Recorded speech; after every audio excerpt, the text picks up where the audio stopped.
mais les gens de radio ou de télé, ils devraient faire que du contenu. Et quand ils pensent qu'ils sont capables en plus d'inventer le support de demain, en le pilotant eux-mêmes, ils se foirent. Bienvenue sur We Are All Media, le podcast de ceux qui font les médias d'aujourd'hui et de demain. Derrière la magie des écrans télé, ciné et web, des ondes radio ou du papier glacé des magazines, il y a des personnes passionnées et inspirantes. Entrepreneurs, producteurs, créateurs, diffuseurs, artistes, journalistes, influenceurs. On parle de leur parcours, parfois atypique, leur métier, leur expérience, mais aussi leur vision du futur des médias ainsi que des nouvelles façons de consommer les contenus. En fait, en 2000, l'énergie était déjà très gros en France. Et le problème des boîtes qui cartonnent, c'est qu'en fait, les actionnaires sont plutôt concentrés sur la rentabilité. C'est pas à ces acteurs-là de réinventer la roue. Quand on a 6 millions d'auditeurs, c'est moins simple d'être naturel, spontané, de se réinventer quotidiennement. Et on avait la chance d'avoir ces petites radios internationales qui étaient toutes fraîches. Les types étaient d'une créativité dingue. Ils inventaient des concepts. Ils créaient vraiment des contenus nouveaux. Et on s'est beaucoup inspiré de ça. Et je pense que Énergie a réussi à devenir numéro 1 en France, notamment grâce à ces nouvelles idées, à cette fraîcheur qu'on a su trouver ailleurs. Cette semaine, j'accueille Emmanuel Jahir, le fondateur de Goom Radio. Passionné de radio depuis tout petit, il nous raconte son histoire, comment à la suite d'une journée qui a changé sa vie, il abandonne médecine pour se lancer dans une carrière à la radio. Puis, comment, de stagiaire à Chéri FM, il est devenu chroniqueur sur Énergie pour passer ensuite à la direction de la communication internationale du groupe. Il nous relate ensuite l'aventure de Goom, comment il a levé 18 millions d'euros, ouvert des bureaux à New York et embauché plus de 200 salariés pour tenter de révolutionner le média radio. Puis comment il a pivoté d'un modèle B2C de bouquet de radio de niche à un modèle B2B avec la création de radios de marque ou encore de la production de contenu. On revient aussi sur son idée folle qui aura presque abouti de racheter Virgin Radio au groupe Lagardère, ainsi que sur ses projets actuels comme celui de démocratiser l'art ou celui permettant d'organiser des soirées à domicile avec les plus grands DJ. On finit en débattant sur l'avenir de la radio et l'importance de créer des contenus toujours plus attractifs pour réussir dans ce nouveau monde des médias. Bonne écoute! Bonjour Emmanuel, merci tout d'abord d'avoir accepté mon invitation. Ça faisait un moment moi que je voulais parler de Goom parce que je trouve que ça contribue à générer ce qui pour moi fait partie des nouvelles formes de médias, notamment à travers les médias de marque. Donc je suis ravi de pouvoir échanger avec toi et aussi parce que ça fait un peu écho à ma propre histoire où avec Ocast, on donne des outils à des marques ou des créateurs indépendants qui leur permettent de lancer et d'éditer leurs propres médias. Je voulais t'avoir aussi pour retracer ton parcours parce qu'il est assez dense. Il y a l'aventure Goom, mais pas que, ton début de carrière à Énergie, ton dernier projet Party at Home, qui est autour de la musique et de l'événementiel. Et tu as aussi un projet autour de l'art. Donc on va en parler, on en a un petit peu parlé avant. Donc j'espère qu'on va parler du média radio au sens large, mais aussi de podcast, de musique. Et je te propose de démarrer par ma question habituelle. C'est comment tu es tombé, toi, dans les médias et plus spécialement dans le monde de la radio? Alors d'abord, merci d'être venu et bienvenue chez Goom. Écoute, si je démarre par le tout début, je dois dire que c'est une histoire d'un gamin passionné. Moi, je suis né à Perpignan, mais j'ai grandi en Dordogne, dans le sud-ouest. Okay. Et quand mes copains allaient jouer au foot tous les samedis, moi, tous les samedis, j'allais dans une petite radio locale. Je devais avoir 12-13 ans quand j'ai commencé à parler dans un micro. Et c'était vraiment une passion que j'imaginais comme un hobby, en fait. Il m'a fallu de longues années avant de me dire que ça pouvait devenir un métier.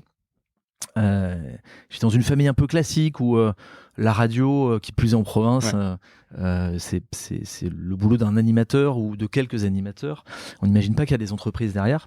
Même si j'avais pas mal de difficultés à l'école, mes parents ont tout fait pour m'aider à rentrer dans une fac. Je suis allé en fac de médecine. Dans la famille, il y a plein de médecins. C'est notamment le métier de mon idole qui est mon grand-père. Et donc, pour faire plaisir à toute la famille, et puis parce que ça se faisait, j'y suis allé. C'était, je pense, les 2 pires années de toute ma vie. À Limoges, dans une fac où on prenait, je crois, 80 élèves pour 700 candidats. Et c'était tout ce que j'aime pas. Alors évidemment, c'était d'abord pas de la médecine. Il faut quelques années d'étudiants avant de commencer à vraiment faire de la médecine. C'était une sélection par la mémoire et dans une compétitivité dingue qui m'a pas plu. Et en fait, j'ai eu un petit moment de déprime. Ça n'a pas duré longtemps. Mais après les examens de la deuxième année, qui avaient été très très durs, à l'époque, en fait, je continue à faire de la radio, mais beaucoup moins qu'avant parce que j'avais peu de temps. Mais je passais beaucoup de temps à écouter la radio. Okay. Et en fait, j'avais une particularité, c'est que j'étais un serial joueur. Je jouais sur toutes les radios locales ou nationales et j'avais une obsession de gagner une fois par semaine, une fois par mois, de l'argent, des voyages, des les jeux concours qu'il y avait à la radio. Ouais, d'accord, ok. Exactement. Et en fait, du coup, je connaissais pas du tout le milieu parisien de la radio, mais je connaissais quasiment tous les standardistes à l'époque de toutes les radios qui étaient Énergie, Europe 1, RTL, RTL2. Et du coup, pour noyer cette petite déprime, j'ai décidé de prendre pour la première fois le train pour Paris, de Limoges. Et je me suis retrouvé à l'époque, on n'avait pas encore de téléphone portable, on doit être en 96. Ouais. Et je me suis retrouvé à Paris à appeler dans une cabine téléphonique ces standardistes en leur disant que c'était Manu de Périgueux, qui connaissait bien parce qu'il m'appelait parfois pour remplacer un auditeur qui les avait plantés. Et ils m'ont accueilli dans leur studio et ce jour a changé ma vie, vraiment. Je me suis retrouvé dans un univers qui m'a immédiatement plu. Et avec en fait plein de révélations ce jour-là. Je me suis d'abord rendu compte que ça fourmillait de plein de gens, de plein de métiers. Et quand je discutais avec ces gens qui étaient super sympas, très ouverts, qui étaient amusés de voir cet auditeur qu'ils avaient entendu, mais qu'ils n'avaient jamais vu évidemment, ils me donnaient la sensation que c'était possible en fait de bosser avec eux, de bosser à côté d'eux et peut-être de bosser un jour pour eux. Et à la fin de cette journée où j'avais rencontré, je me souviens notamment Arthur et Marc Scalia, tous les deux m'avaient expliqué comment obtenir un stage. Il fallait s'inscrire dans une école, il y en avait 2 à l'époque, des écoles de radio. Et une fois que j'aurais cette convention de stage, ça devait être une formalité, il me trouverait une petite place de stagiaire. Et je suis rentré de ce séjour en ayant décidé que ce serait là-bas ma vie.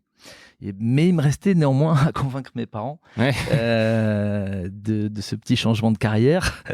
Et mon père a été très, très astucieux, très bienveillant. Il m'a vraiment fait un cadeau incroyable en me disant, écoute, je t'offre un an à Paris avec une seule condition, c'est que si ça marche pas, si tu gagnes pas ta vie au bout d'un an, tu reviens et tu finis médecine à Limoges comme c'était prévu initialement. Je pense que quand il m'a dit ça, il avait absolument aucun doute sur le fait que je finirais la médecine avec quelques années de retard.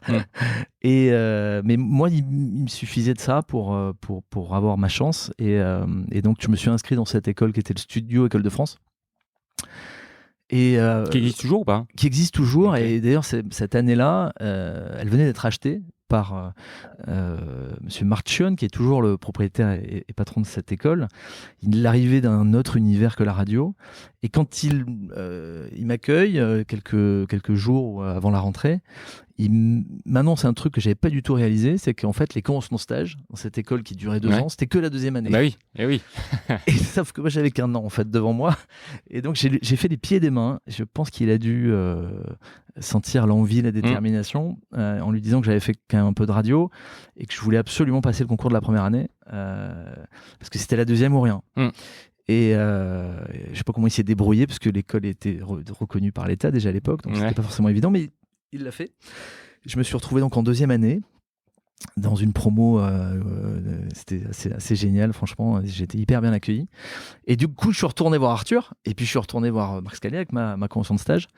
Et Marc a été au bout de ses annonces, il m'a pris comme stagiaire, il était à l'époque responsable des animateurs locaux, et il m'a pris sur Chérie FM. Et l'aventure a démarré là, en fait, à 19 ans. Et qu'est-ce qu'on fait en stage on fait tout, les cafés, en fait, mon autre chance à cette époque-là, c'est qu'il y avait une génération de journalistes à la radio ça faisait quelques années qu'ils faisaient leurs chroniques, qu'ils faisaient leurs interviews, ils en avaient un petit peu marre. Et donc, ils faisaient faire plein de trucs aux stagiaires. Et j'ai eu la chance, du coup, d'être vraiment dans le bain très, très vite et de me retrouver à préparer des émissions, à aller interviewer les invités, à faire des reportages ou des directs. Jusqu'au jour où, ça c'est encore une belle coïncidence, jusqu'au jour où le journaliste qui occupait l'une des chroniques pour lesquelles j'étais stagiaire, le cinéma sur Énergie, se retrouve pris par TF1 du jour au lendemain pour faire une émission de télé. Et du coup, il est obligé de démissionner. et le responsable d'antenne m'attrape en me disant écoute, ce soir il faut que tu fasses le Ciné News parce que Alex Delperrier, c'était lui, peut pas le faire cette chronique. Et du coup, bien avant l'échéance d'un an de mon père, au bout de quelques mois, j'ai eu la chance d'avoir ce premier contrat qui était pas. Donc là, c'est hors de contrat de stage, ils t'ont proposé un contrat. Ils m'ont payé. J'étais titulaire d'une chronique, et puis de 2, de 3, et ça s'est super bien enchaîné. Et pendant 3 ans, j'ai fait de l'antenne du coup chez Énergie. J'ai notamment la chance de bosser dans le Festival Robles, qui était le morning. Ouais, je me rappelle. Pendant des années, un gros succès d'Énergie. Mais même si je vivais un rêve éveillé, étant très lucide, j'ai ça aussi de mon grand-père et de ma maman et de mon père, je sentais que je n'avais pas un niveau dingue en journalisme. J'étais un peu, je faisais, je pense, le maximum de ce que je pouvais donner, que ce soit en radio ou en télé, parce que j'ai une petite chronique aussi sur une chaîne de télé. Et du coup, je me voyais pas vieillir en fait en faisant ça tous les jours. Mais alors du coup, à ce moment-là, c'est quoi ? Tu penses qu'il te manquait une expertise journalistique pour traiter les sujets, ou c'était le côté animation ? Non, je pense qu'il me manquait l'envie, tout simplement. Okay. Et un peu le talent, puis c'est très lié les deux.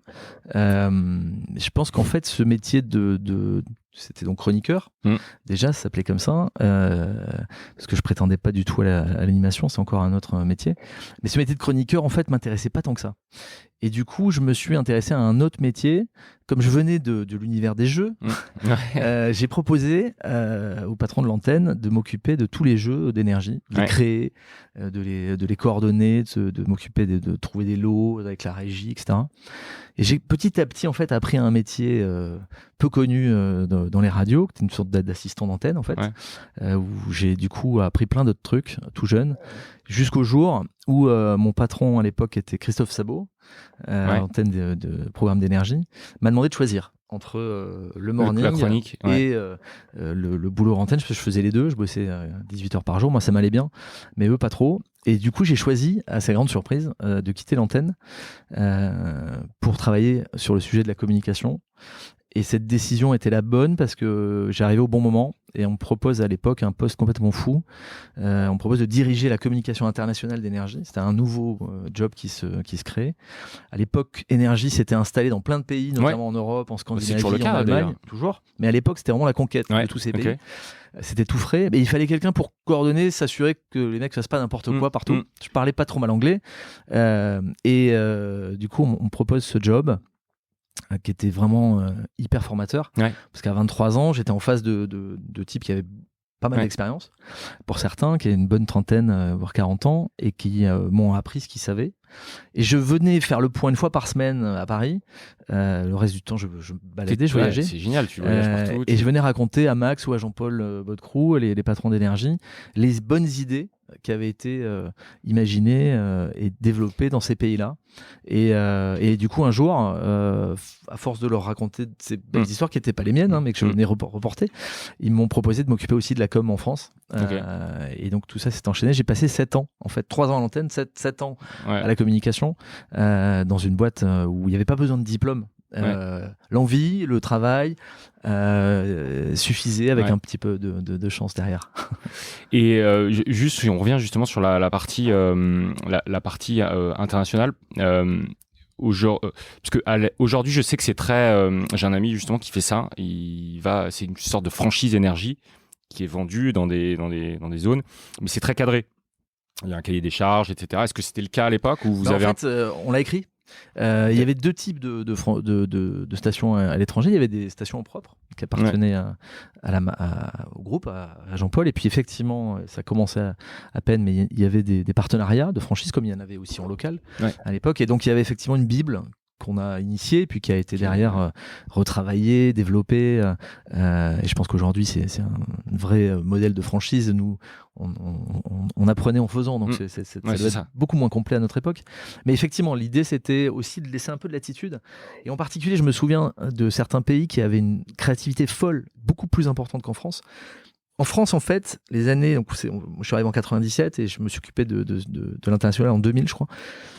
Et en fait, en 2000, Énergie était déjà très gros en France. Et le problème des boîtes qui cartonnent et qui gagnent beaucoup d'argent, c'est qu'en fait, les actionnaires sont plutôt concentrés sur la rentabilité. C'est pas à ces acteurs-là de réinventer la roue, au contraire. Ils sont là pour gagner des parts de marché et continuer à dérouler leur modèle. Et du coup aussi, il y a souvent parfois un lien avec les auditeurs qui est un peu difficile, qui peut se perdre un peu, parce que quand on a 6 millions d'auditeurs, c'est moins simple d'être naturel, spontané, de se réinventer quotidiennement. Et on avait la chance d'avoir ces petites radios internationales qui étaient toutes fraîches en Autriche, je me souviens notamment. La radio libre avait démarré 2-3 ans avant seulement. Et donc c'était un peu l'énergie des années 80 de la radio pirate en France, mais qui était donc en 2000 en Autriche. Et les types étaient d'une créativité dingue. Ils inventaient des concepts. Ils créent vraiment des contenus nouveaux, et on s'est beaucoup inspiré de ça. Et je pense, et c'est pas du tout grâce à moi, je n'étais que le messager, mais je pense que Énergie a réussi à devenir numéro 1 en France. C'était un pari fou, notamment grâce à ces nouvelles idées, à cette fraîcheur qu'on a su trouver ailleurs. Je pense un peu comme dans certaines grosses boîtes qui font de la croissance externe, qui achètent des startups, pour trouver justement ces nouvelles énergies, ces nouvelles ressources. Et ça a été vraiment très utile. D'ailleurs, c'est un modèle assez propre à Énergie, il me semble, de ce côté justement international. Où il y a en fait, il y a le modèle absolu de franchise, c'est Virgin, voilà. Mais qui est encore différent parce qu'ils pilotent pas les radios, c'est vraiment de la franchise pure, avec un cahier des charges, mais c'est un peu différent. Mais effectivement, Énergie, c'est un modèle unique. Je me souviens d'avoir réalisé un jour, en allant à New York, en étant en rendez-vous avec le patron de Z100, d'ailleurs avec Romuald qui était dans ce podcast il y a pas longtemps. On était tous les deux à ce rendez-vous. Et ce jour-là, on réalise la raison pour laquelle il a spontanément, évidemment, accepté de nous recevoir et pourquoi il était ravi de nous recevoir. Z100, pour les auditeurs qui ne connaissent pas, c'était la radio qui avait inspiré Jean-Paul Baudecroux. C'était la première grande radio hit au monde. C'était numéro 1 aux États-Unis. Mais aux États-Unis, en radio, quand on est numéro 1, on est quasiment toujours que local, parce qu'il n'y a pas de radio nationale. Et la radio, donc, qui était pour nous le modèle absolu, avait 2 millions d'auditeurs, quand Énergie en France, on avait 3 fois plus, et sans parler de l'international. Et du coup, j'ai réalisé effectivement en allant à New York qu'Énergie et la réussite de Jean-Paul Baudecroux étaient quasi uniques au monde, non seulement parce que la radio nationale, mais aussi parce que cette puissance-là, c'est jamais vue en fait. Je pense c'est toujours un modèle unique, et donc c'était une grande fierté de travailler pour ce groupe. Et justement, c'est une question que je voulais te poser, mais on y reviendra peut-être, puisque je crois que tu avais eu avec Goom, vous avez eu des bureaux, ou je ne sais pas si vous avez encore des bureaux aux États-Unis. C'est un peu la vision, la culture américaine autour de la radio et des médias. Est-ce que justement, toi, tu es allé un peu là-bas? Est-ce qu'elle est très différente, ou finalement, elle est assez proche Alors, ça a été une sacrée aventure. Je dois dire que toutes ces choses auxquelles j'ai eu la chance de pouvoir participer chez Énergie, comme l'international, voir le démarrage des Energy Music Awards, ça m'a en fait inspiré plein de choses, et ça m'a donné envie le jour où j'ai souhaité monter ma boîte pour vivre le plus librement possible et justement aller au bout de mes idées. Une fois qu'on a trouvé avec à l'époque Roberto les moyens de financer nos projets, nos idées, on y est allé, je dois dire, tête baissée et sans compter. Et ça a été une période, effectivement, ce démarrage de Goom assez folle, où aux États-Unis, parce que c'était mon rêve. Le sien aussi, mais je crois que je dois assumer la responsabilité de cet échec. C'était d'abord le mien, notamment parce que je m'étais dit qu'un jour, le bureau dans lequel j'étais allé visiter Tom Poleman, le patron de Z100, mais pourquoi ce serait pas le mien un jour? Et on était effectivement à New York, Goom, dans les locaux de Z100. J'avais le même bureau. D'accord. C'était le nôtre. Pourquoi tout est possible, hein. Mais c'était possible, et un peu fou en revanche aux États-Unis. Pour parler de cette expérience-là, j'ai compris un peu tard, c'était très rapide à mon échelle, mais c'était un peu tard pour les investisseurs, que j'avais pas le niveau. On n'avait pas le niveau avec Roberto d'être numéro 1 aux États-Unis. D'abord parce que ils avaient de l'avance. À l'époque, Pandora notamment, qui est arrivé un peu avant Spotify, avait compris Internet bien mieux que nous l'avions compris. Ensuite, parce que le marché des annonceurs est un marché très particulier, lui aussi très local, et qu'il était déjà difficile en France d'arriver à le breaker, mais alors aux États-Unis, c'était encore plus complexe. Et même si on a vraiment vécu une période que je regrette pas du tout, et je pense qu'il est allé bien au-delà d'ailleurs de ce que j'aurais imaginé bien avant, il faut à un moment donné se rendre compte de ses limites. Il y a eu plein d'erreurs en fait dans ce développement aux États-Unis. D'abord le timing. On était trop tard par rapport au marché, mais on était bien trop tôt, nous, par rapport au développement de notre groupe. On a lancé quasiment en même temps, en fait, l'Allemagne, les États-unis, la France. Et c'est une folie, même si on est deux à la tête d'une boîte, d'arriver à piloter. Je faisais une semaine à New York, une semaine à Paris, à cette époque-là. C'était complètement fou. J'étais du coup ni vraiment ici, ni vraiment là-bas. Ensuite, on a fait une erreur stratégique d'imaginer que le seul modèle pour la radio sera un modèle gratuit. Cette erreur, elle n'est pas qu'aux US, elle est d'ailleurs partout. Je me souviens très bien à l'époque, dans les boards, nos investisseurs, Partech, Wellington en particulier, qui était un des principaux investisseurs de Spotify, Wellington, nous disaient mais Manu, Roberto, vous êtes sûr de la pub? Il n'y a pas un modèle premium qui pourrait marcher? Et moi, je balayais ça, je me souviens d'un revers en disant vous y connaissez rien, nous la radio c'est notre métier, jamais les gens paieront pour écouter des playlists musicales, quoi. Eh ben, c'était une énorme erreur. Il faut savoir la reconnaître. Je pense que c'était une erreur majeure, vraiment. Et puis la troisième, c'est ce niveau aussi d'interface utilisateur, de développement pur web. Il faut avouer que les gens qui ont développé Spotify et sous la houlette de Daniel Ek, c'est vraiment des génies là-dessus. C'est quasiment du niveau d'Apple, de l'iPhone, tellement l'interface est simple, efficace, très ludique, pour un pilotage qui, quand on connaît l'envers du décor, qui est très complexe.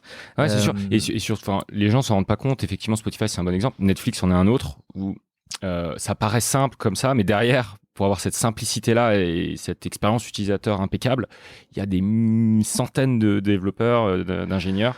En fait, on touche du doigt un truc qui est un sujet que je voulais évoquer, c'est que des gens des médias, que ce soit de la télé ou de la radio, ils oublient qu'en fait, nous, notre seule valeur ajoutée, c'est le contenu. Le média est le transporteur, le diffuseur, et on utilise le même mot d'ailleurs, mais les gens de radio ou de télé, ils devraient faire que du contenu. Et quand ils pensent qu'ils sont capables en plus d'inventer le support de demain, en pilotant eux-mêmes, ben ils se foirent, évidemment. Et en fait, je pense que la chose qu'on a en revanche réussi chez Goom, et je dois ça beaucoup à Roberto, ça a été de travailler beaucoup le contenu, heureusement, en parallèle. On se plantait un peu sur le support, mais sur le contenu, on est allé créer des formats et trouver des audiences, du coup, qui, même si le marché publicitaire n'était pas mûr, les auditeurs, ils étaient prêts. Ils avaient déjà un iPhone. Quand on démarre, l'iPhone arrive. C'est le début des applis. Et je me souviens notamment d'un projet dont j'étais très fier, quand on a fait la radio d'SFR. C'est une anecdote marrante. À l'époque, l'iPhone n'était vendu que chez Orange. On a oublié ça, mais c'était une exclu. C'est vrai, je me rappelle. Ouais. Et on a proposé une idée à SFR qui était, si vous voulez que les utilisateurs, les clients d'Orange connaissent SFR, on va leur mettre une appli sur le store qui va s'appeler SFR Radio et qui vont télécharger. Et ça a été le premier bouquet B2B qu'on a créé. Et donc les auditeurs étaient prêts. Il y avait quelques clients comme ça, un peu innovants. Je me souviens d'une autre histoire fabuleuse avec Coca-Cola. En 2010, j'ai le culot d'offrir au patron du marketing d'Atlanta, de Coca Monde, une radio pour la Coupe du Monde. En lui disant, ça coûtera 0. On vous demande une seule condition, c'est que sur votre partenariat FIFA, sur le site de la FIFA, à la place de la bannière habituelle, vous mettez le player qu'on vous livre. Et on fait la radio Coca-Cola, c'est que pendant toute la Coupe du Monde de foot, on va jouer en fait la musique des matchs avec toute une programmation qui était imaginée en fonction des équipes qui se retrouvaient. Et c'était programmé par Keenan qui avait fait le hit, l'hymne de Coca. Et ce patron de marketing Monde, qui est un Français, était tellement content du résultat, et c'est pour ça qu'on avait joué, bien sûr, moi j'adore miser, qui nous a ouvert les portes de tous les bureaux Coca-Cola locaux pour créer la radio de Coca-Cola. On l'a fait notamment dans 9 pays d'Amérique du Sud. Et elle existe toujours. Au Brésil, c'est une des plus grosses web radios, la radio de Coca-Cola, qu'on a imaginé, pensé et piloté pendant plusieurs années. Et en fait, ce que je veux dire, c'est qu'à l'époque déjà, on est en 2010, les auditeurs et les supports sont prêts. Et on n'est pas du tout, en revanche, dans un moment où le modèle publicitaire peut fonctionner. Il n'y a pas de business model encore, mais il y a un modèle de consommation qui, je pense d'ailleurs, a mis 10 ans à peu près à se développer. Aujourd'hui, personne imaginerait le contexte média sans les podcasts et sans les streamers, sans les plateformes de streaming. Ouais, non, c'est un nouvel écosystème. Et effectivement, pour revenir sur les business models, ce qui est bizarre, c'est que même il y a 10 ans, le fait de payer pour avoir des contenus premium, etc., c'était quand même un peu difficile. Donc les gens, en fait, ils voulaient du gratuit, mais en même temps, ils voulaient pas avoir de pub, et en même temps, ils voulaient pas payer. Donc, En fait, c'est là où les Américains sont toujours très forts, et souvent plus forts que, pas toujours, mais souvent plus forts que les Français. C'est qu'ils ont le temps et les moyens de financer ces modèles bien avant qu'ils deviennent rentables. On le voit avec Uber aujourd'hui. Uber est toujours de pas l'argent. rentable. A perdu, je crois, 3 milliards au premier trimestre de cette année. 3 milliards de dollars, avec pourtant des dizaines de millions d'utilisateurs. Ils y croient tellement, et ils ont tellement les moyens d'attendre pour faire le marché, en fait, que souvent, ça finit par payer. Et si Spotify est une initiative suédoise, elle s'est concentrée très vite sur le marché américain, avec des fonds américains, et elle a bénéficié de la même conviction, la même détermination et des mêmes moyens. Et souvent en France, en fait, on est plus rapide, on arrive avant, on a parfois des idées top, mais on n'a pas le marché pour. Il faut reconnaître aux investisseurs que quand on vend une boîte en France, un Dailymotion par exemple, Dailymotion, c'est un projet magique, magnifique, ça aurait pu faire une pépite absolument extraordinaire, même si YouTube était bien positionné, mais en France, il n'y avait jamais la possibilité d'investir plus que ce qu'ils ont déjà investi, qui était assez extraordinaire et qu'on a reproché à Orange et à d'autres. Et donc, il y a un moment donné où il y a une taille de marché pour réinventer un modèle, pour créer des ruptures, que ce soit dans les médias ou dans d'autres secteurs. Il faut avoir le marché pour et évidemment derrière les moyens. Mais les moyens suivent quand on a le marché et les bonnes idées. Je voulais juste, du coup, on va faire la transition parce qu'on a parlé un peu de Goom, mais sans exactement expliquer la naissance et ce que c'est exactement. Donc, après cet épisode de 7 ans... 10 ans en touche énergie. 10 ans c'est énergie, donc 7 ans à la communication. À quel moment tu te dis, je vais lancer mon truc? En fait, ça s'est joué en quelques mois. Je m'intéressais beaucoup à ce qui se passait dans la musique sur Internet. Et j'ai rencontré les fondateurs à l'époque de Last.fm, qui était un des premiers réseaux sociaux communautaires qui permettait d'échanger de la musique, alors pas comme Napster, mais semi-légal quand même, et qui avait une particularité, c'est que le contenu était amené, notamment tout l'éditorial, par les fans de groupes. C'était un projet anglais, et Stéphane, qui était un des deux fondateurs, je l'avais sollicité, il est venu chez Énergie, et il nous a présenté à la direction d'Énergie, ce qu'était Last.fm. Et moi, je faisais des bonds sur ma chaise quand il présentait ça. Non seulement le mec est brillant, mais je voyais dans son récit l'avenir de notre métier. Et j'étais absolument convaincu que Jean-Paul, avec qui j'ai une relation vraiment super, Jean-Paul Bottreau, le fondateur et le propriétaire d'Énergie, adhérerait à cette vision et aurait envie d'être un des acteurs, un des premiers acteurs en s'appuyant sur cette brique, parce que Last.fm avait gros problème d'argent, ils n'arrivaient pas à financer leur modèle, et donc ils étaient à vendre pour pas très cher. Et puis j'ai pas compris pourquoi ça m'a été refusé quasiment par tout le monde, sauf Roberto qui était comme moi convaincu par cette idée. Et j'ai mis d'ailleurs un peu de temps à réaliser que un champion, ça n'a aucun intérêt à développer le modèle de demain. Parce que le gâteau serait probablement le même, publicitaire pour tous demain, mais il fallait se le partager à un plus grand nombre, alors qu'il est là avec 25 ou 30% de part de marché, 300 et quelques millions tous les ans de chiffre d'affaires et presque un tiers de résultats, on peut difficilement faire beaucoup mieux en fait. Et quand je l'ai compris, je me suis dit que le seul moyen de vivre ce genre d'aventure vraiment, c'était de le faire en dehors d'Énergie. Et je dois dire que j'avais pas envie de quitter Énergie, j'avais envie de faire des choses nouvelles. Et j'avais compris que je ne pourrais pas les faire, en tout cas pas comme je les avais en tête chez Énergie. Et donc je me souviens, j'ai démissionné. J'étais tellement reconnaissant, sincèrement, au groupe, à cette marque qui m'a toujours passionné, et à Jean-Paul Bottreau en particulier, que je lui ai expliqué que j'avais envie d'entreprendre, que j'avais ce projet. Et il m'a pas cru d'ailleurs, c'est marrant au début. Il était persuadé que j'allais aller à la concurrence. Parce que ça s'était peu fait en fait, je dois dire. On était encore en 2007. Là, on est en 2007, ouais. 2007, c'est là on parle beaucoup de start-up, d'entrepreneuriat en France. Oui, mais pas dans la radio. Et pas dans la Et radio. encore surtout. moins dans la radio. Dans la radio, l'époque, en c'était fait, assez rare. à mon âge, j'avais un salaire incroyable. Il me donnait une confiance totale. Donc, franchement, j'avais rien à. Je pouvais pas imaginer un job meilleur. En revanche, je pouvais imaginer d'autres aventures. Je crois que j'avais vraiment une soif de liberté déjà depuis longtemps et que c'était le moment. Et je l'ai fait aussi parce que j'étais pas le seul à avoir envie de le faire. Et je pense vice versa. Goom ne se serait pas fait sans le duo Roberto Manu parce que Ton associé, Roberto Surleo, qui était le patron des programmes d'énergie, quand je lui ai parlé de mon envie, et il avait la même envie, lui, de me parler de son envie de faire des choses différentes. Et donc, on s'est trouvé au bon timing en même temps. Et ça nous a aussi, évidemment, beaucoup aidé de se soutenir l'un l'autre dans cette décision qui est jamais simple. On sait ce qu'on quitte, on sait pas ce qu'on gagne. Et puis moi, à l'époque, j'étais déjà papa de 3 enfants. Juste avec quel âge J'avais 30 ans. Ouais, ok. Voilà. Moi, c'est plus dur en plus. 30 ans des enfants. 30 ans, le seul à bosser dans la famille. Ouais. Donc, celle qui devait valider, évidemment, c'était Caro, ma femme, sans laquelle j'aurais pas fait si elle n'était pas d'accord, mais comme elle dit toujours oui, je sais pas ce qui lui a pris ce jour-là, mais elle m'a dit vas-y. Et donc voilà, ça a démarré comme ça. Ça n'a pas été si simple, je dois dire. Une fois que je suis parti d'énergie, il fallait trouver de l'argent. Goom a d'abord été du coup une agence. J'avais de bonnes relations avec quelques annonceurs que j'avais rencontrés grâce à Énergie et de bonnes relations avec pas mal d'artistes. Et donc à cette époque, le meilleur moyen pour moi de payer mes factures, c'était de proposer à des artistes de leur trouver des deals de licence. Et donc Goom était une agence. Il n'y en avait pas à l'époque parce que la musique, les artistes musicaux, à part Johnny Hallyday et Yannick Noah, je crois, ils faisaient pas de pub. Les marques pensaient pas à eux, plutôt au cinéma et au sport. Et les artistes, ça se faisait pas. On gagnait pas de l'argent en faisant de la pub.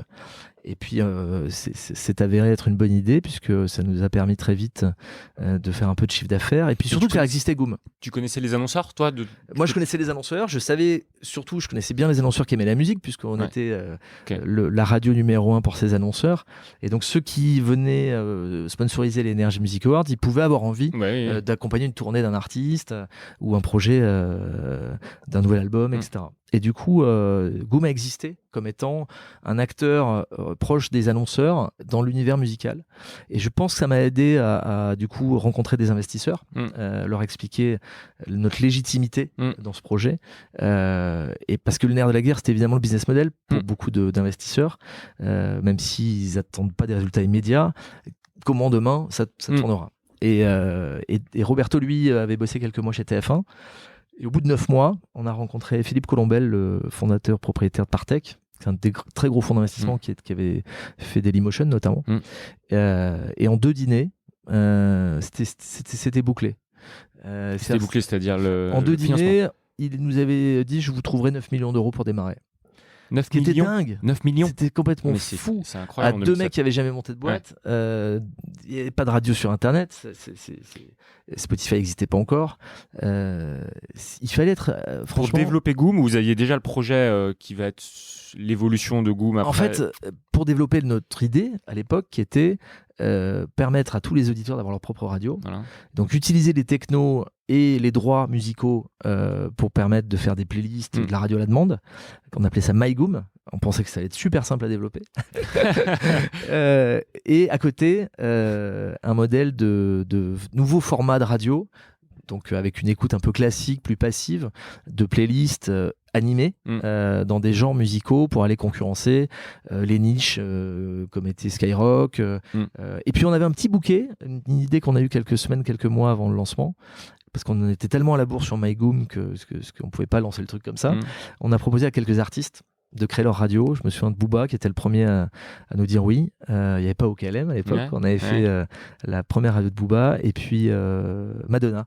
Donc on avait un petit bouquet qui nous a permis de faire un peu de presse, de nous faire un peu connaître et d'essayer de développer le projet qu'on avait imaginé, qui a mis je crois 1 an et demi et puis qui en fait jamais été vraiment opérationnel, efficace, tellement on s'était aventuré dans un truc très complexe. Mais on a eu d'autres moyens. Ces fonds d'investissement croyaient tellement en nous et tellement à ce projet qu'on a levé en tout un peu plus de 22 millions d'euros. Alors ça paraît beaucoup comme ça. En plusieurs fois. Ouais, ça paraît beaucoup comme ça, mais c'est pas grand chose à côté des 160 millions qu'avait levé Pandora. Mais ils en ont fait des choses bien plus intéressantes, sincèrement, que même proportionnellement que les nôtres. Mais je dois dire que j'ai beaucoup de chance parce qu'on a vraiment eu tous les moyens pour aller au bout de chacune de nos idées. Et de recruter les salariés qu'on voulait, et d'imaginer les formats qu'on avait envie de voir exister. Alors c'était une période très très intense, pas toujours simple parce que quand on démarre comme entrepreneur, on a beaucoup de doutes. Et puis il y a les copains, la famille qui disent mais quand même t'avais quand même un super job, c'était quand même un peu plus tranquille. Ouais. Puis qu'est-ce que t'as eu envie de monter ce truc c'était vertigineux, mais moi je m'en rendais pas compte. En fait, moi j'ai une qualité, une chance plutôt, c'est que j'ai une insouciance incroyable. je sens pas la peur. Mais c'est valable dans tout. J'analyse pas les risques. J'y vais. Bon, quand ça me plaît pas, je tourne, je change de voie, je teste un autre truc. Mais je me pose pas ces questions-là. À part le reflet, le relief que pouvaient me donner mes amis et quelques personnes autour qui doutaient, ben moi, ça me paraissait tout à fait possible en fait. Et visiblement, ça l'était, parce qu'on est toujours là. mais ouais. Et donc, assez rapidement, avec le financement, si je comprends bien, à ce moment-là, vous aviez plusieurs activités, entre guillemets. En fait, on faisait que de la radio. Pour des marques. Il fallait construire en fait la première plateforme numérique. Ouais. Ça avait l'air de rien, mais les gens qui faisaient de la radio, tous les fournisseurs, je pense à des plateformes comme A2I, qui est une boîte française, une pépite, ils faisaient en fait que de l'analogique. La radio n'était pas encore numérique. Et donc, imaginez en fait un studio qui allait quasiment tourner tout seul, qui pouvait être connecté depuis New York ou d'ici. En fait, ça a été de la recherche et développement pendant des années, sur des sujets qui ne cessaient de s'améliorer. Et ce volet-là, je dois dire, le modèle de radio numérique, en grande partie grâce à ses fournisseurs, eh ben on s'est vraiment pas raté, parce que c'est aujourd'hui le modèle de toutes les radios FM qui existent, et même aux US il n'y avait pas encore de numérique sur la radio. Et donc il y a eu ce volet là qui était nécessaire, que ce soit pour faire du streaming ou pour proposer des flux diffusés sur le mobile. On a créé des applications mobiles. Je vais raconter l'histoire d'SFR tout à l'heure. Il fallait des développeurs, c'était tout un tas de compétences qui nécessitaient donc beaucoup de moyens. Il y a eu jusqu'à 220 salariés chez Goom à cette époque-là, dont 40 à New York. Et ben, je me dis que c'est chouette, contrairement à ce que je disais tout à l'heure, les Français ont quand même les moyens. Alors, encore une fois, il aurait fallu sûrement beaucoup plus de talent et un peu plus de moyens pour aller plus loin sur d'autres marchés et sur ce secteur B2C, enfin sur la radio grand public.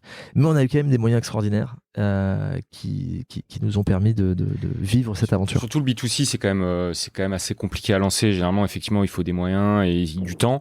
Donc, au début, vous étiez sur un modèle B2C où vous créiez pas mal de radios, que ce soit des radios d'artistes, de niche, etc., avec des marques aussi, comme SFR.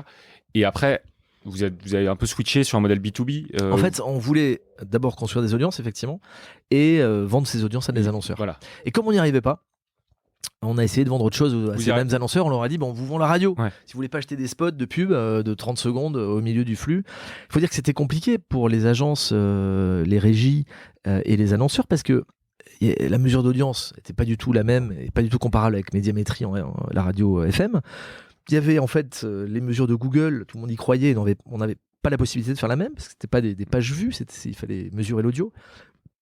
Tout ça n'étant pas prêt, arriver à justifier un budget de 10 000 ou 100 000 euros à un annonceur, c'était quasi impossible. En revanche, on pouvait lui vendre du contenu. Et c'est effectivement, sans chercher un nouveau modèle, mais en essayant de trouver simplement de quoi convaincre un annonceur de nous suivre et de financer surtout les contenus, une partie des contenus. C'est comme ça qu'en fait on a dérivé. Mais on s'est quand même entêté à l'idée qu'on finirait bien par vendre de la pub.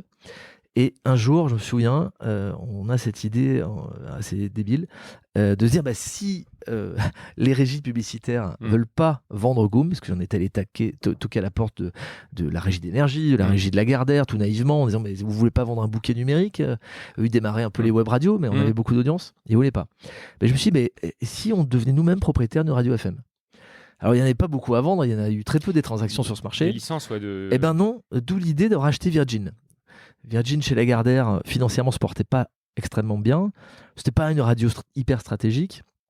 Néanmoins, c'était difficile pour eux de la céder parce qu'ils l'auraient cédé à un concurrent.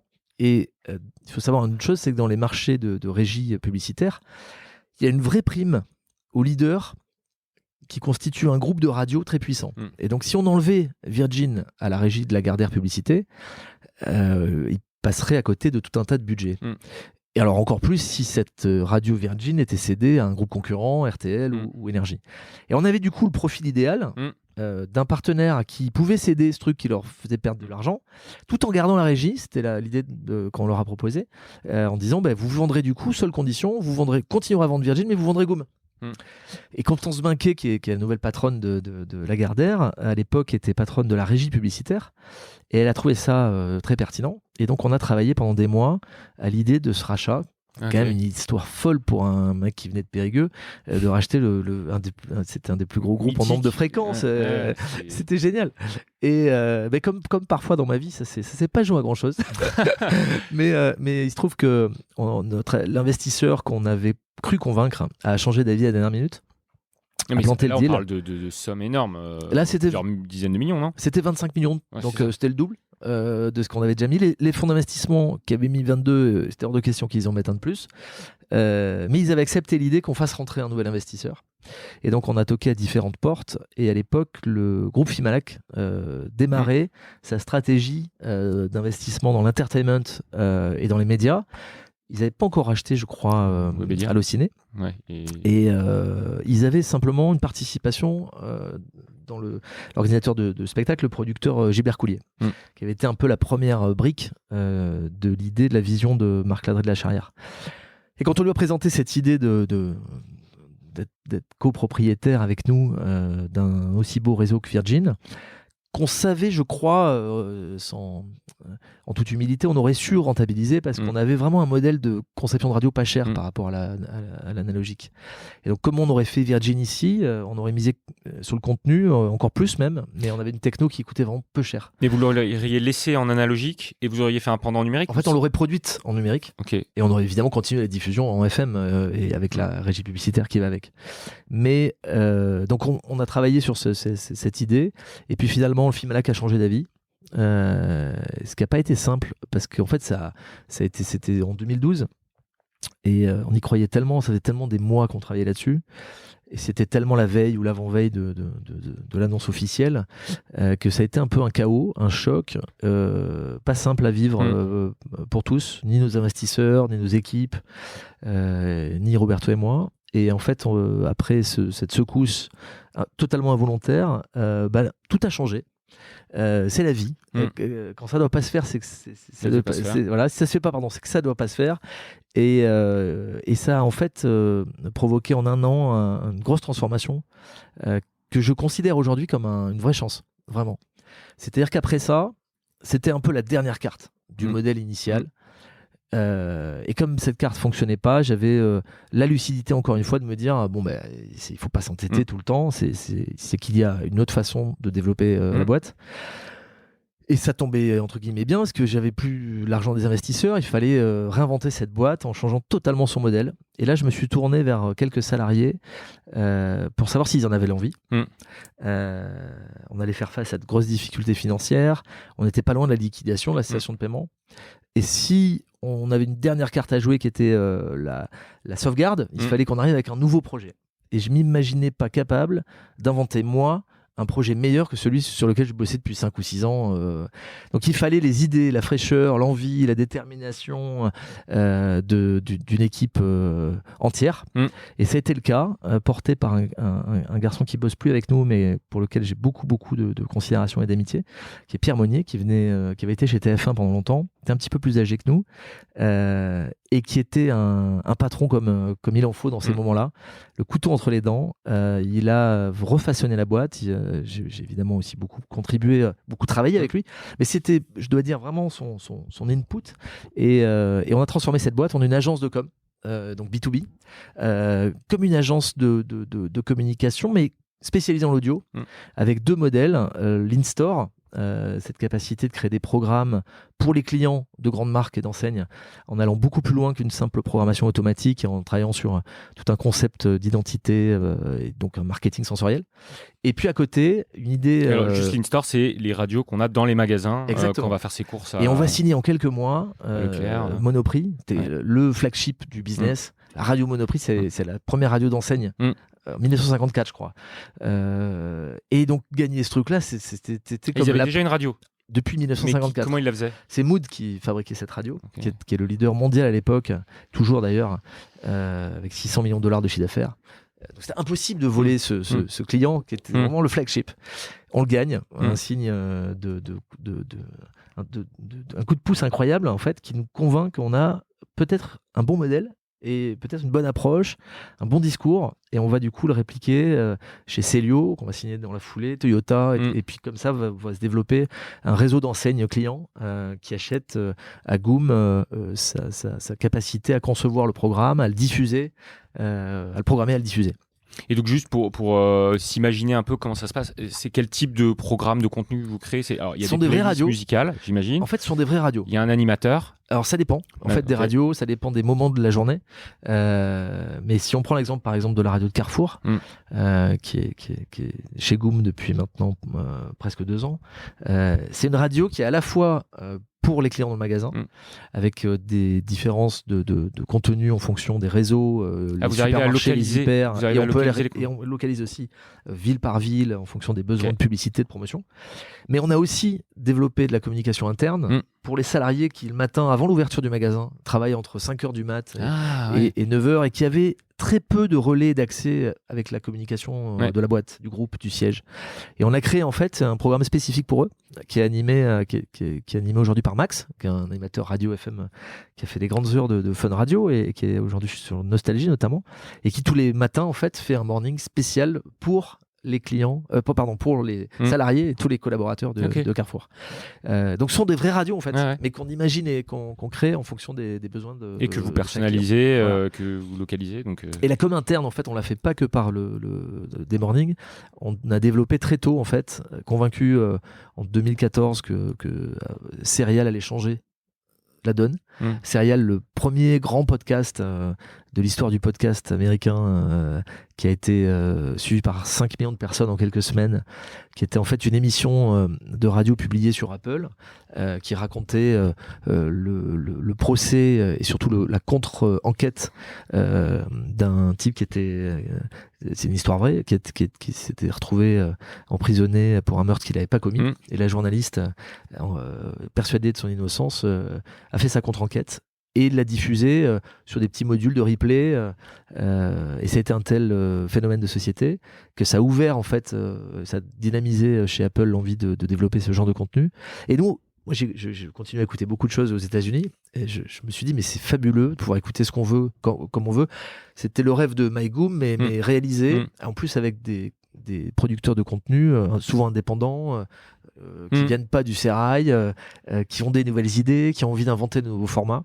Et je me suis dit, ne tombons pas dans le travers d'avant de vouloir faire du B2C à tout prix. On va proposer ce genre de concept, de contenu à nos clients, à nos marques, et notamment, et c'était l'idée de Pierre Monnier, ça, pour les clients internes, donc les salariés des boîtes, qui allaient profiter de leur manager dans une émission de radio et leur parler, converser avec eux. Et ça a remplacé petit à petit chez certains clients les journaux papier, magazines internes de boîtes qui étaient lus par plus personne depuis déjà quelques temps. Voilà.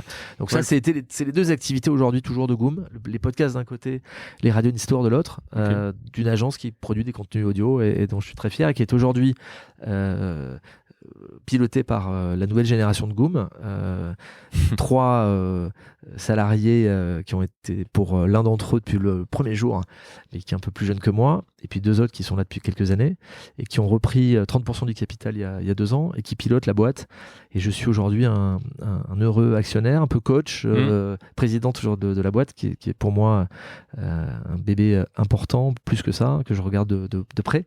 Mais j'ai admis qu'ils étaient plus à même que moi de créer cette nouvelle dynamique et de la développer, et j'ai eu raison, je crois, parce qu'ils s'en sortent à tout point de vue beaucoup mieux. Voilà. Et c'est parfait, ça permet d'enchaîner un peu avec la partie actuelle et sur ton actualité du moment, puisque donc au-delà de Goom, tu as lancé d'autres projets, on en parlait un petit peu avant, donc sur l'art et Party at Home. Alors en fait, j'ai une autre passion, effectivement, que la radio, qui m'est venue un peu sur le tard. J'ai des copains collectionneurs d'art qui m'ont fait comprendre petit à petit, en m'emmenant dans des musées ou dans des salons où il y avait des œuvres incroyables, qui n'avaient pas besoin d'être super cultivés, d'être très connaisseurs pour avoir des émotions face à des œuvres, que ce soit des peintures ou des sculptures, quel que soit le support en fait. Et je me suis pris de passion, ça m'arrive parfois, pour ce sujet, en réalisant un truc qui me semble dingue, c'est que l'art contemporain en particulier, que ce soit les artistes vivants ou décédés, c'est peut-être le seul domaine de l'art qui n'est pas accessible au grand public. Contrairement aux livres, contrairement aux disques, aujourd'hui, pour profiter pleinement d'une œuvre d'art, d'une grande œuvre d'art, il faut être milliardaire. C'est une poignée de gens, quelques centaines sur la planète, qui doivent aujourd'hui avoir à peu près 80-90% des créations des plus grands artistes. Et pour certaines de ces œuvres, elles sont fermées dans un coffre pendant des décennies, voire des siècles, et les gens ne les verront pas. Et c'est un peu comme si le meilleur album des Beatles, il y avait un seul type qui l'avait acheté, et pour l'écouter, il fallait y aller dans son salon uniquement. Ça serait complètement dingue. Et idem pour la littérature. Et je me suis intéressé à ça en réalisant que ça n'avait pas été toujours le cas pour la littérature et pour la musique. Pour la musique, il y a 200 ans, le seul moyen d'écouter Beethoven, c'était d'être soit milliardaire, soit copain des milliardaires à la cour de Habsbourg, parce qu'il n'y avait pas le disque, il n'y avait pas la radio à l'époque. Et il y a 200 ans, donc Beethoven, c'était dans le salon de ces gens-là aussi. Et c'est la technologie par la radio, et puis par le support disque, qui a démocratisé l'accès à l'art musical. Et je me suis dit que c'était peut-être le moment, notamment en voyant l'impact d'Instagram sur l'art, street art en particulier, mais pas seulement. C'était peut-être le moment de réfléchir à une manière d'accompagner cette démocratisation de l'art. Et donc j'ai monté une structure il y a 2 ans pour développer différentes idées là-dessus. Bon, c'est encore embryonnaire, mais j'y passe pas mal de temps et j'espère arriver au bout. Enfin, comme dans tout, j'irai jusqu'au bout, mais on verra comment ça se transformera. Mais j'ai vraiment à cœur d'essayer d'offrir ce que j'ai la chance, moi, de vivre chez moi, en étant petit collectionneur, et au travers de tout ce que j'ai pu voir et ce que je continue à voir. Je voudrais que mes gamins, que mes potes, quel que soit leur niveau social, puissent y avoir accès aussi. Il voilà. n'y a pas des startups déjà qui font un peu ces... Alors il y a différents modèles qui existent. Google a fait un truc assez génial grâce au programme Google 20%. Les employés de Google, en fait, ils ont le choix pour offrir 20% de leur temps salarié à une idée ou une ONG à but non lucratif. Et un certain nombre d'ingénieurs ont développé Google Agriculture, qui est une appli qui n'est pas là pour gagner de l'argent et qui numérise en fait les œuvres, les collections de beaucoup de musées, de quelques collectionneurs privés, et qui permet du coup sur son téléphone d'avoir cette expérience-là. Mais moi j'ai la sensation que voir sur son téléphone une grande œuvre, ça déclenche pas tout à fait les mêmes émotions quand on la voit vraiment.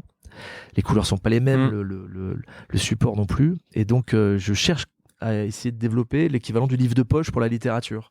C'est-à-dire un format qui met vraiment en valeur le contenu, parce que finalement c'est pas la jolie couverture qui fait le bon livre, c'est son récit.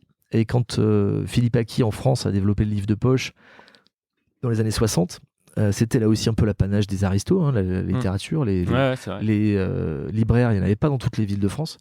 Et il est allé mettre un format pas cher à la portée quasiment de tout le monde, en mettant ça chez les épiciers, dans les gares, etc. Et donc je suis plutôt dans cette voie-là. Ça n'existe pas vraiment, pas encore.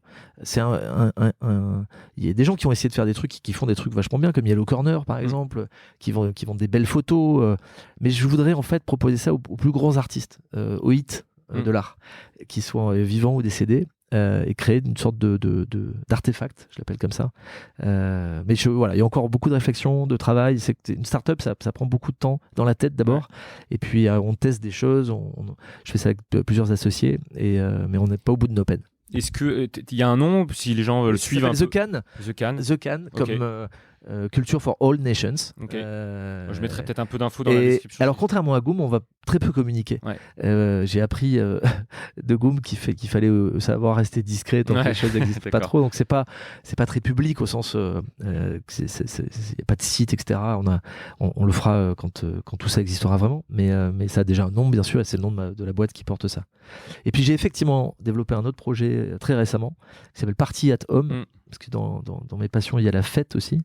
Et quand j'ai vu toutes ces discothèques fermées, je me suis dit que s'il était interdit d'aller en boîte, il n'était pas forcément totalement interdit de faire la fête.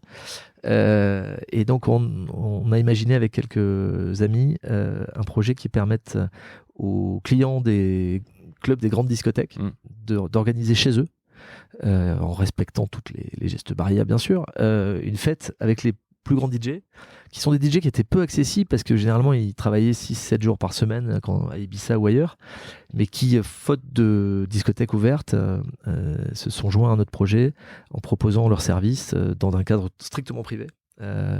Pour des soirées, donc ça porte bien son nom, ça s'appelle Party at Home et on développe ça à Ibiza et dans le sud de la France sur la Côte d'Azur. Donc on peut réserver David Guetta. Alors ça pour le coup, vous pouvez trouver ça sur internet sans problème, et on peut réserver Martin Solveig, Bob Sinclair et tout un tas d'artistes à la maison. Juste avant de passer sur les questions de la fin, je fais souvent une petite discussion autour, un peu prospective et sur le futur en fait des médias. Et là, comme toi en l'occurrence, ce que tu connais bien, c'est plutôt la radio, l'audio. Je voulais qu'on parle un peu de ça et en gros c'est un peu large, mais comment tu vois aujourd'hui le futur de la radio, parce qu'il est quand même très encore aujourd'hui très linéarisé, même s'il y a des podcasts et des contenus à la demande, il reste quand même pour moi, j'ai l'impression, quelque chose qui est linéaire, donc les gens allument leur radio, c'est passif, ils écoutent.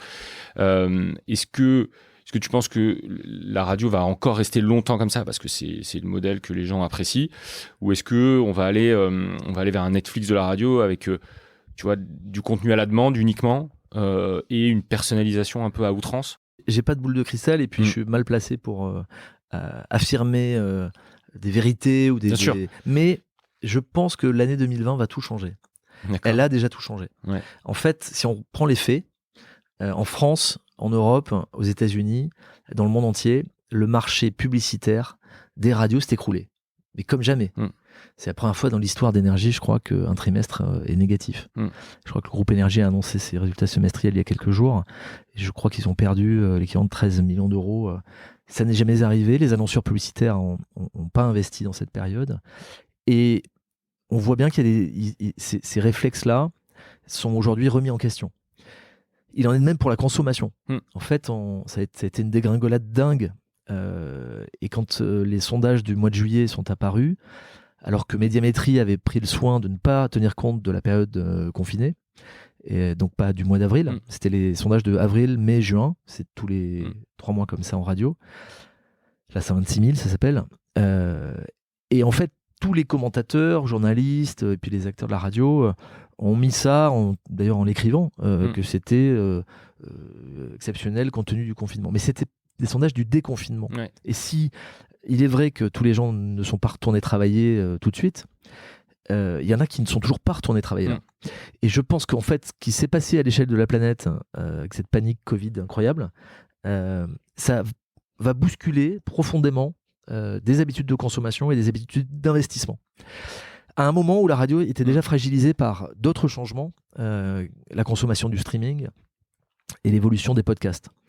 Moi, mon point de vue, c'est que l'audio s'est jamais aussi bien porté. L'audio, grâce notamment à ces téléphones, smartphones, qui nous font utiliser le micro comme jamais et écouter avec des temps absolument records des contenus. Donc ça, c'est une aubaine extraordinaire pour imaginer les contenus les plus appropriés.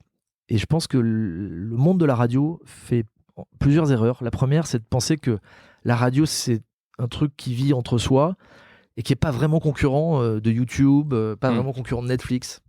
D'ailleurs, on entend souvent cette expression que tu viens d'utiliser, le Netflix de la radio. Mais en fait, Netflix, c'est déjà un concurrent de la radio. Parce que quand je suis dans le tram et que j'ai une demi-heure, j'ai le choix entre écouter une radio en direct, écouter un podcast, mater un épisode d'une série. On est dans ce monde-là. Et Netflix dit d'ailleurs que les jeux vidéo sont un concurrent, par exemple. Donc c'est qu'en fait, il n'y a plus de barrière. Donc le monde de la radio, en fait, aujourd'hui, il continue néanmoins à garder ses codes sans trop se préoccuper. Ne serait-ce que quand on voit, c'est très symptomatique, les comptes rendus d'audience, c'est pas récent, ça fait déjà un moment. On regarde que le podium, en fait, qui est numéro 1, qui est numéro 2, mais on se compare jamais, en fait, aux autres et on voit pas, du coup, l'écart qui se creuse énormément. Et je pense qu'en fait, la seule solution, c'est pas d'essayer de trouver le support de demain. Le podcast, c'est pas une révolution. La révolution, ça part toujours du contenu dans les médias. Et je pense que c'est cette erreur-là de ne pas renouveler, de ne pas créer de nouveaux contenus, de ne pas inventer en fait le format et le ton et les nouveaux acteurs, les nouvelles voix, les nouvelles choses à dire. À quoi elle sert la radio aujourd'hui dans l'écosystème médiatique global, audiovisuel? Plus trop à grand-chose. Il n'y a pas les meilleurs programmateurs. C'est pas tout à fait vrai. Et même, je dois dire que Spotify a des moyens tellement dingues aujourd'hui d'analyse fine qui sont bien plus efficaces que le marketing des radios FM traditionnelles, même s'il y a encore de très bons talents de programmateurs. Mais est-ce qu'on va écouter la radio juste pour avoir une bonne playlist alors qu'on l'écoute 15 minutes, quoi? Est-ce que le sourire, la bonne humeur sont des éléments qui sont suffisants pour se cogner derrière 4 minutes de pub d'affilée très mal enregistrée, très mal écrite? La pub doit se réinventer en radio. C'est ce que j'allais dire. C'est absolument essentiel. Et donc moi, je pense qu'il faut se concentrer sur le contenu. Et ce qui est étonnant, c'est qu'il y a peu de groupes radio qui investissent aujourd'hui en R&D avec des équipes dédiées à la recherche pour demain. Enfin, pour après-demain, là. Mais je pense que des groupes comme Énergie, RTL ou Lagardère devraient dépenser des dizaines de millions tous les ans pour réfléchir en laboratoire, inventer des formats. En fait, c'était la survie de la télé. Moi, je crois qu'il faut regarder ce qui s'est passé dans la télévision. Elle survit aujourd'hui parce qu'elle propose des formats qui sont encore extrêmement pertinents pour toutes les cibles. C'est pas une question de support. La Ligue des Champions, 11 millions de personnes l'ont regardé sur TF1. Donc en fait, c'est pas un problème, ce vieux format qui est le Herdien. La question, c'est qu'est-ce qu'on vient écouter. Et si TF1 marche, c'est aussi parce qu'il y a The Voice. Et The Voice, c'est des années de recherche, c'est des formats nouveaux. On ne peut pas vivre aujourd'hui avec les mêmes animateurs. Je ne peux pas dire Fool, il va continuer jusqu'à 70, 75 ans. Il ne faut pas s'étonner que mon fils, qui a 14 ans, ne l'écoute pas. Ça ne lui parle pas. Il y a quelques nostalgiques. Alors, quand on continue à regarder entre nous, Énergie fait moins ou plus que Sky, on ne se rend pas compte qu'à mon avis, on passe à côté de la réinvention de l'audio. Après, c'est facile à dire, c'est très compliqué, je le sais en interne. Parce qu'en fait, on a peur, on sait ce qu'on perd, on ne sait pas ce qu'on va gagner. Puis il y a eu un truc un peu bizarre dans les radios. Moi, j'ai toujours entendu ça. Je pense que c'est une erreur. Et c'est pas une vérité du tout. Mais on disait tout le temps, et les patrons de radio sont un peu les mêmes depuis 20 ans, donc ils ont appris ça et ils ont répété ça, qu'il ne faut rien changer en radio. Les habitudes de consommation, voilà, dans une grille. Et les résultats, on a aujourd'hui le morning sur Énergie qu'on avait déjà dans l'époque du Festival Robles, à peu de choses près. En tout cas, ça fait 20 ans. Parce qu'on a peur du changement. Et moi, je pense qu'il faut, au contraire, se saisir de l'opportunité du changement. Et pour finir, là-dessus, je vois, par exemple, une réussite qui aurait pu être une réussite en radio de 2 mecs hyper talentueux qu'on a eu la chance de voir passer ici, mais qui n'avaient pas attendu de venir ici pour avoir du talent, qui sont McFly et Carlito, qui est de la radio. Ils sont venus chez Goom. Ils sont dans les 3 premiers youtubeurs français, je crois. En faisant, avec une vidéo, mais c'est qu'un support. Marrer leurs auditeurs, ils sont touchants, ils sont un peu irrévérencieux, ils ont un ton vraiment nouveau et ils ont cassé les codes de tous les formats, à la fois en termes de fréquence de diffusion, de durée d'émission, dans une liberté folle, et ça trouve un public. Et moi, je pense qu'on devrait s'inspirer de tout ça, pas forcément avec eux, mais avec de nouvelles têtes, de nouvelles voix, de nouvelles idées, à réinventer la radio de demain, parce que sinon la radio telle qu'elle existe, elle a à mon avis absolument aucune chance de s'en sortir. Et pour terminer cette micro-analyse, c'est la seule radio qui se maintient bien, c'est France Inter. Et France Inter avec une équipe, on n'aurait pas imaginé ça de la maison de la radio, qui est a priori une vieille maison. Si on regarde le renouvellement des radios, qui plus est des radios généralistes de ces dernières années, le vrai changement il est là-bas. L'humour qu'on entend sur cette radio n'existait pas il y a 10 ans. Ils ne faisaient pas de la radio, ces gens-là, il y a 10 ans. Ils sont allés chercher en Belgique, ils sont allés chercher ailleurs. Et ça marche, parce que à un moment donné, quand on est dans sa voiture, dans le train, on a envie de se marrer, on a envie de se divertir, on a envie d'apprendre des choses, on a envie d'être surpris. Et il n'y a pas de raison que l'audio perde sa place, à condition qu'on se renouvelle et qu'on ne fasse pas des choses qui n'amènent pas une vraie valeur ajoutée. Et alors, peut-être pour compléter, ça n'engage que moi, mais j'ai l'impression que le côté local de la radio est aussi assez important, et c'est un peu ce que vous faites, mais un peu comme dans les journaux. Moi je suis originaire de Bretagne, donc Ouest France, il y a tous les gens, il y a une édition locale qui est beaucoup lue, peut-être même beaucoup plus lue que les infos générales. Et est-ce que sur la radio il n'y a pas aussi quelque chose à jouer? En fait, c'est marrant que tu parles de ça, parce que quand on y pense, les réseaux sociaux qui cartonnent tant, c'est en fait tous les principes et toute l'ADN de la radio. C'est la part du contenu de quelqu'un qu'on connaît, qui est pas loin de soi, alors qu'il soit physiquement un voisin, un copain de classe, un cousin, ou qu'il habite à quelques centaines de kilomètres. On en est proche, donc on s'intéresse à sa vie, on s'intéresse à ce qu'il fait, et ça a toujours été beaucoup plus important que le bout du monde. Ouais. Et la radio avait ça, il y a la radio libre, les libres antennes, et puis finalement, et le local, qui avait été l'élément principal, qui est devenu bizarrement, c'est un énorme gâchis à mon avis, c'est quasiment le lot de toutes les radios nationales, qui sont un peu désintéressées du local, qui devenaient juste un sujet CSA. Donc, pour garder sa fréquence, il fallait respecter les minutes, les durées. Et en fait, ça fait des années qu'on ne fait plus du tout de local. Moi qui vis à Bordeaux 3 jours par semaine, j'ai installé ma famille, ma femme là-bas. Et ben quand j'écoute, ça m'arrive encore, que ce soit 8FM, Virgin, Énergie locale, il faut savoir que c'est local. Il n'y a absolument aucune information spécifique, aucun ton particulier. Et donc, c'est dommage parce que voilà une particularité et des moyens que n'ont pas d'autres médias et qui permettraient effectivement de résister beaucoup mieux et de développer ses audiences, parce que je crois à la pertinence du local. Encore une fois, c'est la preuve par le réseau social. Mais tout ça est à réinventer. Et je pense qu'il y a un momentum avec ce Covid qui justifierait de prendre des risques. Dans toutes les crises, et quels que soient les secteurs, les gagnants, c'est ceux qui prennent des risques.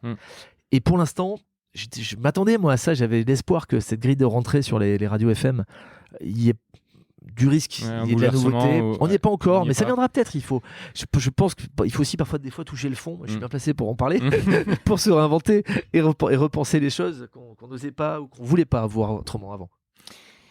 Et bah écoute, merci beaucoup pour cette petite analyse. Moi, je partage vraiment tout ce qu'on s'est dit, donc je trouve ça super intéressant.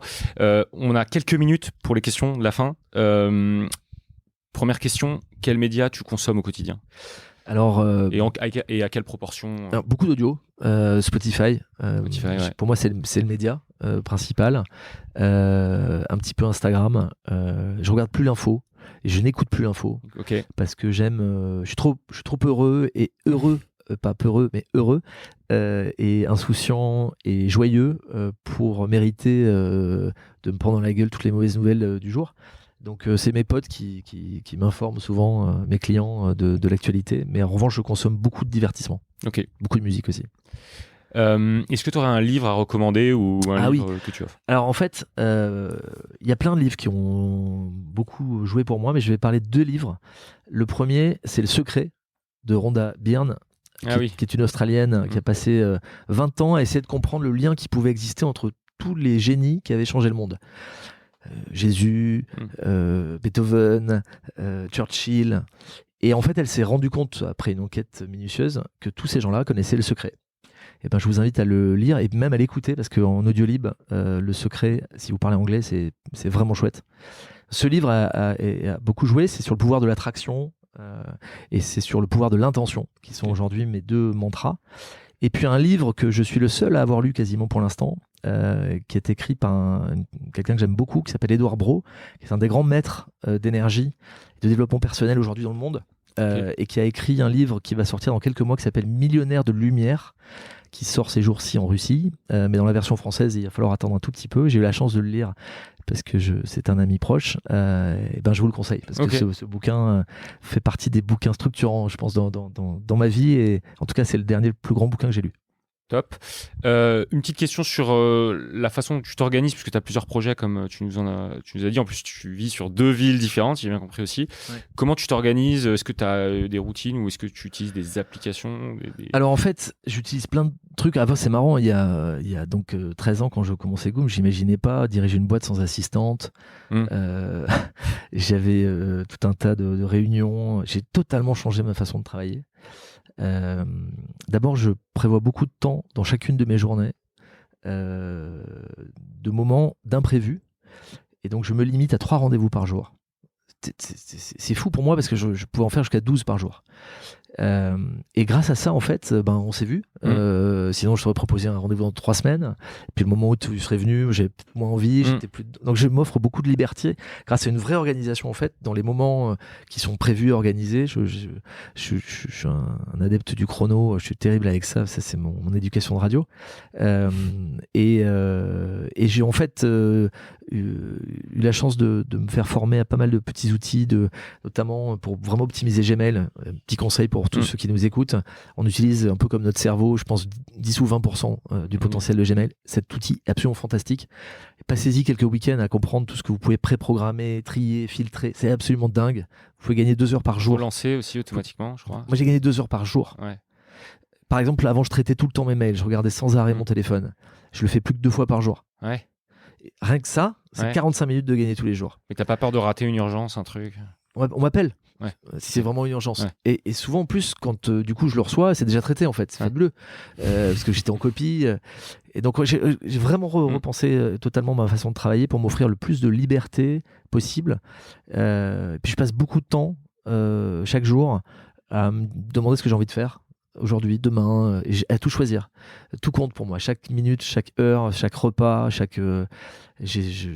c'est un vrai. Ça change vraiment la donne que d'être heureux de vivre chacun des moments. Tu sais, quand tu m'as demandé si j'acceptais de faire cette interview, il y a quelque temps, j'aurais dit non pour 2 raisons. 1, j'avais pas le temps. 2, j'aime pas trop parler de moi. Et en fait, j'ai dit oui parce que je me suis posé la question. Et je me suis dit, ce mec a l'air sympa, son truc était vachement bien. J'ai écouté le podcast de Romuald, j'ai trouvé ça top. Et je me suis offert ce temps et c'est un plaisir de le faire du coup. Ne serait-ce que de se poser la question et puis d'après de se dire parce que c'était bien, j'ai bien fait. On prend jamais ce temps-là et ce temps-là pour moi est clé. C'est ce qui me permet d'être tout le temps productif, dynamique, tout en bossant 60 heures par semaine, en rassemblant ces heures sur 4 jours.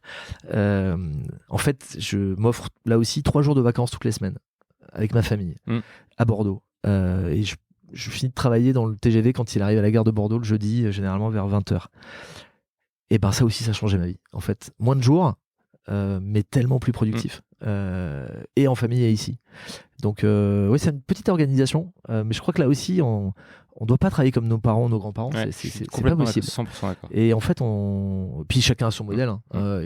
Il faut pas imposer des choses aux gens. Exactement. Moi, je me souviens à l'école, je supportais pas l'école justement parce que j'étais pas fait comme les autres et qu'on essayait de me mettre dans un moule.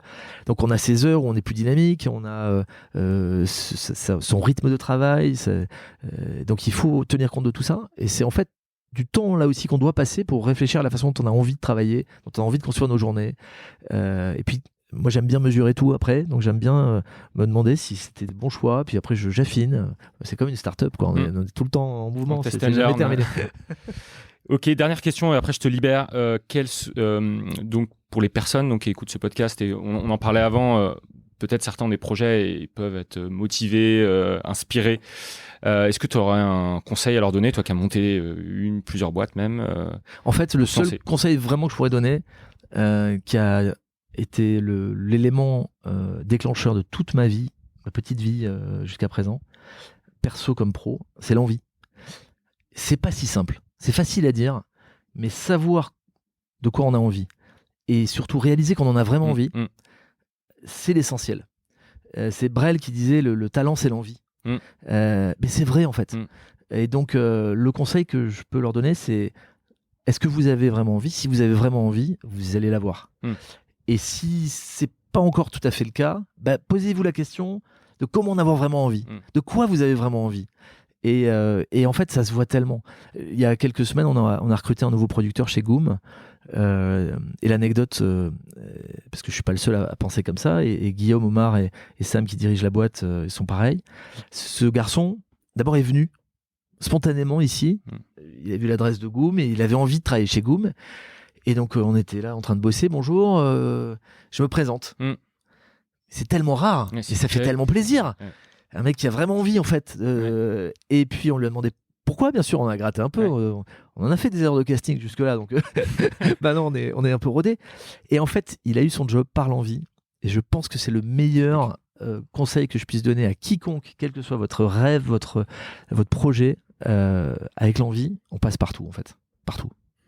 Merci beaucoup Emmanuel, merci pour tout ton partage, toute ta générosité et ton sourire parce que ça fait du bien. Et puis la radio, ça s'entend aussi. Ça s'entend, voilà. Merci encore et puis à tous ceux qui nous écoutent, merci de nous écouter et à très bientôt pour le prochain épisode. Salut Simon. Merci d'avoir écouté. Si ça vous a plu, n'oubliez pas de vous abonner sur vos sites de podcast préférés et surtout de mettre une note, 5 étoiles de préférence, dans la section notes et avis d'Apple Podcast.